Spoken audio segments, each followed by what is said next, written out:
Well, as ever, thank you for your sparkling wit and magnificent company. Really on form as per. Joe is on the way with some magnificent tunes tomorrow, 4 o'clock, tea time. Be there! I'll be square, baby.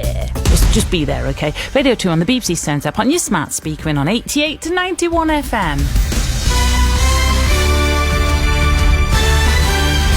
BBC News at 7 o'clock. This is Claire Runacres. Ukraine has rejected Russian claims that it carried out a drone attack on the Kremlin to kill President Putin. Moscow says it shot down 2 drones which targeted the building and now reserve the right to retaliate as necessary. Mark Galliotti is an expert on Russia at University College London. He says despite their denials, his money's on Ukraine having carried out an attack. First of all, this would be an entirely legitimate target. Secondly, it's a highly symbolic target. If you're making the case that even Moscow is within our reach now, you can't just attack our cities with impunity. And finally, next week is Dien Pobedi, Victory Day, which is in some ways the high holy day of the sort of Putin nationalist faith.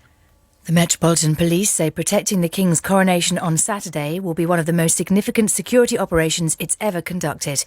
They said they would arrest anyone in breach of new legislation which curbs disruptive demonstrations, but wouldn't interfere with people's rights to lawful protests. Emily Thompson, a history student from Essex, says she supports the right to protest.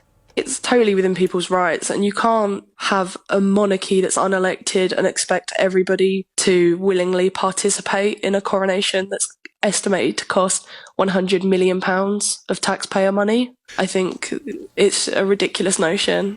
Police in Serbia say a boy who shot dead 8 pupils and a security guard at his school in the capital Belgrade had planned the attack in detail for a month. The 13-year-old suspect has been detained along with his parents. Scientists have hailed a new drug in the treatment of Alzheimer's after it appeared to slow the pace of the disease by around a third in trials. Almost half of those given donanemab showed no progression of the disease over a year. 2 volunteers died as a result of swelling in the brain. The former Bolton and England boss Sam Allardyce says taking over as manager of football's Premier League side Leeds could be the hardest challenge of his career. He's been confirmed as a replacement for Javi Gracia until the end of the season, with just 4 games to save the club from relegation. The former football manager Harry Redknapp says the new Leeds boss is the right man for the side. They need organising, and there's probably no one better than getting a team organised defensively than Sam. Morning, noon and night almost on the training pitch room trying to get them organised to stop conceding goals, and if they can do that, they may just scrape out of trouble, but all the teams at the bottom are trying. And the British